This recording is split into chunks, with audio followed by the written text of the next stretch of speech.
What if I told you that a high IQ won't actually make you wealthier? That obsessing over your goals is precisely what makes you fail? And that the fastest way to build a billion-dollar empire is to do things that will never scale? Most of us spend our entire lives chasing lagging indicators, money, fame, and validation, while completely forgetting to build the engine that actually produces them. Over the next 20 minutes, we are going to strip away the psychological traps holding you back. From Stanford's research on mindset contagion to Amazon's negative working capital strategy, and the chilling reason why your brain is biologically numb to large numbers. This isn't your typical cheap motivation. This is a blueprint to restructure your reality, built on hard data from Harvard, the untold paradoxes of Apple, and the hidden laws of the most durable minds on the planet. We're not here to motivate you. Welcome to Rich Explained. Here's something worth understanding before we get into the list. For decades, researchers have studied what separates entrepreneurs who build lasting wealth from those who don't. And the answer is almost never what people expect. First, we need to shatter two of the biggest myths in business. It's not about how smart you are. A landmark study in the Journal of Intelligence tracked thousands of people over 2 decades and found zero statistically significant correlation between a high IQ and long-term financial success. Intelligence might get you a job, but it won't build you an empire. And it's not about how much money you start with. Data from the Kauffman Foundation reveals a startling truth. The majority of high-growth founders didn't start with millions. They started with less than $25,000. If it's not brainpower and it's not bankrolls, then what is it?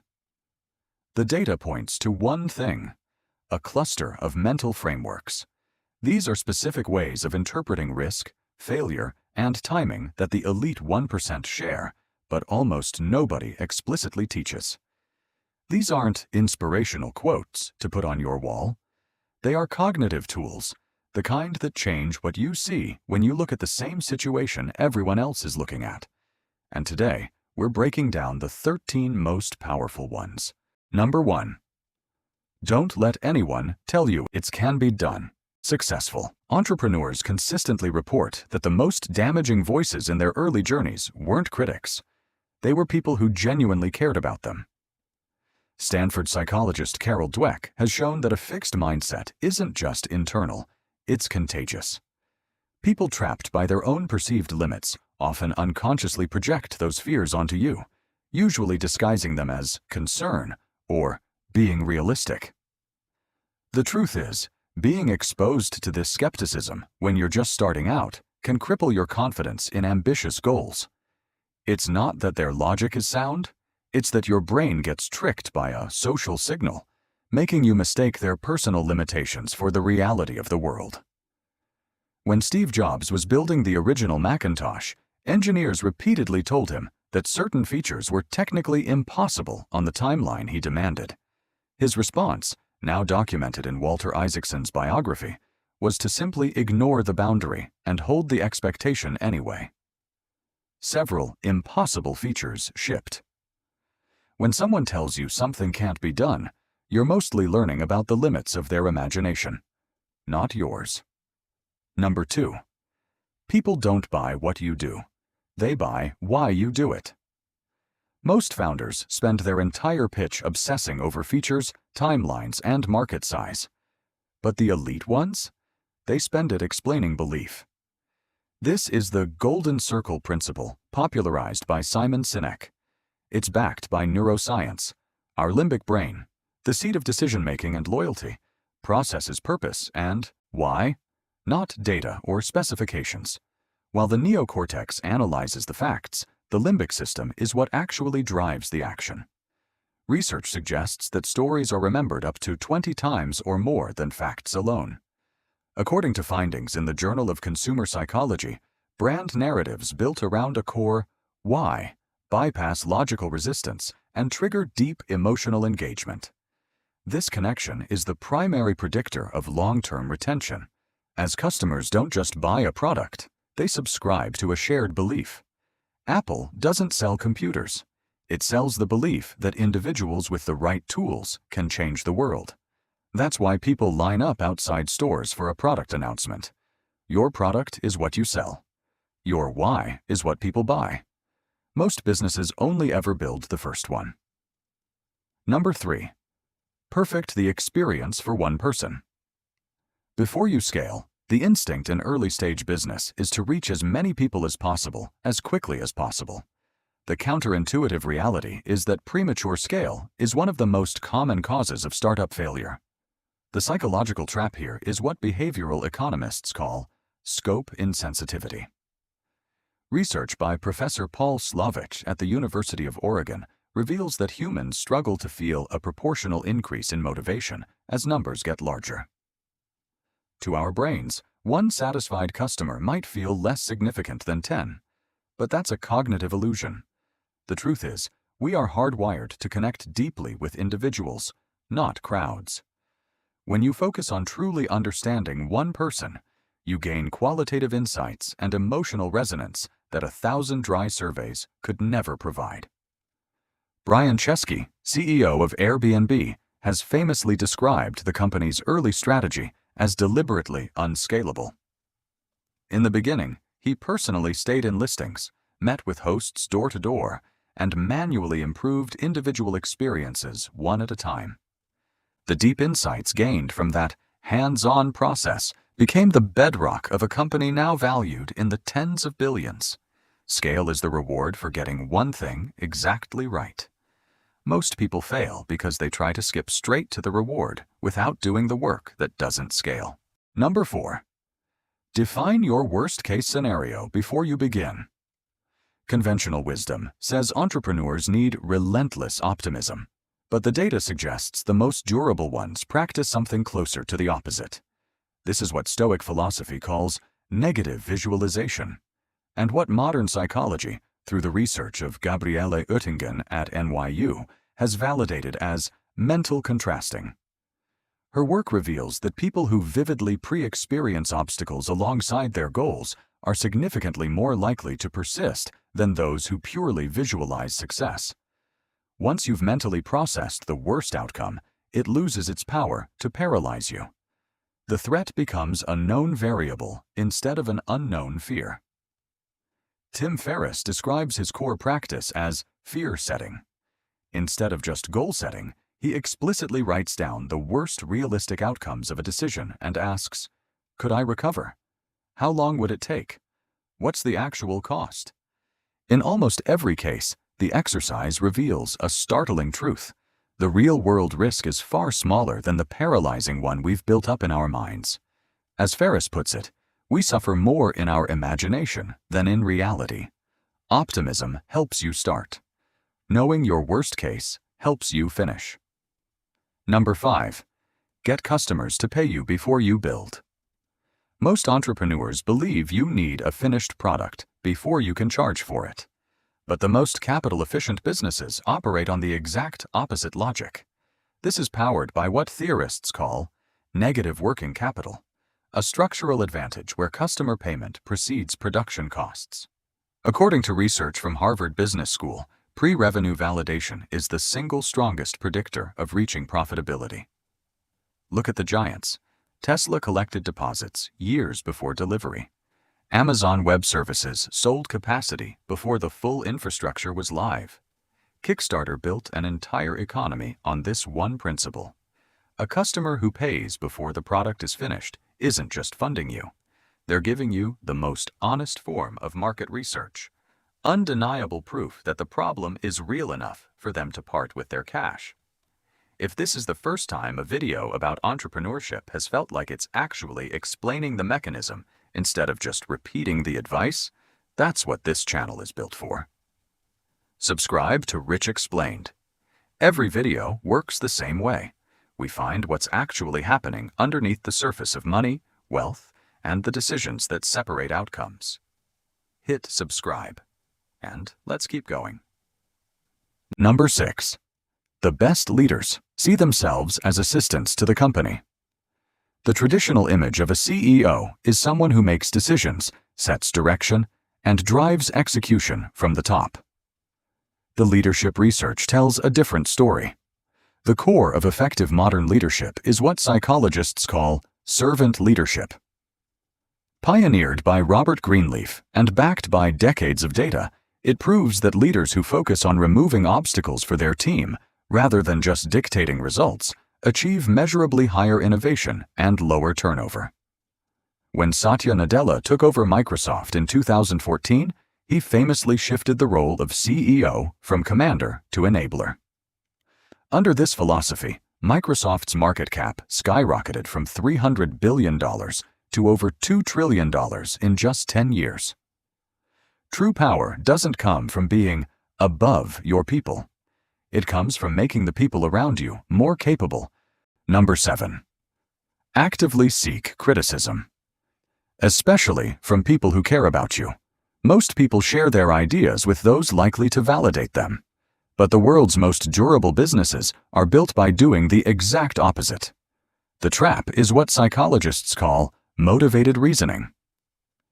Research by Ziva Kunda at Princeton reveals that our brains unconsciously filter information to confirm what we already believe, making us feel objective even when we're being biased. The fix? Devil's advocacy. High-performing teams outperform the rest by intentionally exposing their ideas to the strongest possible counter-arguments. This is exactly what Jeff Bezos built at Amazon with his disagree and commit culture. The goal isn't consensus. It's surfacing the truth before the cost of being wrong becomes too high. People who agree with you are comfortable. People who challenge you are the ones who make your ideas unbreakable. Number 8. Build in a space with no ceiling. Early-stage decisions often prioritize what feels comfortable over what is structurally built to grow. The trap is ignoring market ceiling analysis. The potential of your business is determined more by the size of the problem you're solving than the quality of your execution. Research from the Kauffman Foundation shows that businesses in markets with natural scaling constraints have a statistically lower chance of success, no matter how great the product is. Jeff Bezos didn't start with books because he loved reading. He started with books because they were a strategic Trojan horse. As biographer Brad Stone documented, Bezos identified books as the only category with millions of individual items that could be organized in a single digital database. He didn't just choose a product, he chose a scalable entry point into a business with no structural ceiling. From day one, the mission wasn't to be a bookstore. It was to be the everything store. He deliberately chose a room where the sky was the limit. Hard work in a small room is still a small room. Choose the size of your room deliberately. Number 9. Failure is the mechanism of innovation, not the opposite of it. Most institutional environments treat failure as evidence of inadequacy, but science suggests the exact opposite. Neuroscientist Jason Moser at Michigan State University found that when people with a growth mindset make mistakes, their brains actually engage more deeply with the error to extract information. Failure, to the brain, is a learning signal. This is backed by Harvard professor Amy Edmondson's research on psychological safety. High-performing teams don't necessarily make fewer mistakes, they just surface them faster, allowing for rapid innovation. Look at James Dyson. He built 5,126 failed prototypes before succeeding. He didn't see those as setbacks, but as the process of elimination. Innovation is impossible without failure. The only question is, are your failures teaching you anything? Number 10. Communication skill is worth more than most degrees. Technical ability gets the investment, but communication ability gets the reward. Warren Buffett famously said that a Dale Carnegie public speaking course was the most valuable investment of his career, worth more than all his Ivy League degrees combined. It increased his professional value by 50% overnight. Data from the National Association of Colleges and Employers consistently ranks communication as the #1 attribute employers value, above GPA and technical expertise. Why? Because leaders who communicate clearly earn significantly more than their peers with identical technical credentials. Communication isn't a soft skill. It's the primary infrastructure for value creation. A brilliant idea that stays in your head effectively doesn't exist. Your ideas are only as valuable as your ability to transfer them into someone else's mind. Number 11. Give people ownership. Including ownership of their mistakes. Many managers believe that controlling outcomes requires controlling decisions, but organizational research proves the exact opposite. According to Edward Desai and Richard Ryan at the University of Rochester, autonomy is a core psychological need for intrinsic motivation. Environments that grant autonomy produce significantly higher creativity and performance than those relying on external control. This creates psychological ownership. When people feel truly responsible for the mission, they think deeper and recover faster from failures. Richard Branson built the Virgin Empire on this very principle. Hire people better than yourself, give them the tools, and then get out of the way. His expansion into over 400 companies was only possible because leaders at every level felt like owners, not just executors. Control is a ceiling. Ownership is a multiplier. Number 12. Take your biggest risks. While your obligations are small, most people wait until they're ready to take a big risk. But the data on life stages suggests this logic is backward. Research from Chicago Booth shows that the cost of failure is at its absolute lowest in your 20s. Not because you're more likely to succeed, but because your recovery window is the longest. In finance, this is called optionality. The value of taking a risk decreases as your life constraints accumulate. A failed startup at 24 is a valuable lesson. At 45, it's a different story. When Elon Musk bet his last dollar on SpaceX and Tesla in 2008, he did it because he was psychologically prepared to start from zero. Risk doesn't get easier to tolerate as you age. The conditions that make it survivable just get harder to find. Number 13. Don't chase success. Chase excellence. Success follows. Most goal-setting frameworks focus on outcomes, revenue, followers, valuations. But the science of high performance suggests a different path. Psychologist Mihaly Csikszentmihalyi's research on flow shows that excellence is predicted by intrinsic engagement with the work, not the reward. Outcome-oriented people plateau during uncertainty. Process-oriented people keep improving regardless of the weather. Steve Jobs famously prioritized insanely great products over profit. He trusted that if the work was excellent, the rest would follow. The result? Apple went from $300 billion to over $3 trillion. Success is a lagging indicator of excellence. Most people spend their lives chasing the indicator and never building the thing that produces it. Here's the thread that runs through all 13 of these. None of them are about tactics. None of them are about tools, platforms, or market timing. Every single one is about the same thing: how you interpret what's happening around you. Whether you see criticism as threat or data. Whether you see failure as verdict or feedback. Whether you see a ceiling as a limit or a reason to find a different room. Research in cognitive psychology refers to this as interpretive framework, the mental model through which we filter experience before it becomes belief, and belief before it becomes behavior. The most successful entrepreneurs in the world are not, on average, smarter than everyone else. They are not luckier, not more connected, and not more talented in the ways most people assume. What they share is a set of frameworks, most of them built through failure, not schooling, that cause them to respond differently to the same events that paralyze or mislead everyone else. That's what you just received. Not a list of things to do. A different way to see. So here's the question worth sitting with tonight. Not, which of these 13 do I agree with? But, which one am I currently doing the opposite of? And what has that cost me? Because the invisible price mentioned at the beginning of this video isn't paid all at once. It's paid in small amounts, quietly, every time a better interpretation was available and you didn't have it. Subscribe and join a growing circle of people learning the real language of wealth. Not hype, not noise, not fake success. Just timeless truths explained simply. Deep explanations, because why changes everything. Only on Rich Explained. This video is for educational and informational purposes only. Nothing in this video constitutes financial, legal, or professional advice. Always do your own research. Weigh your options well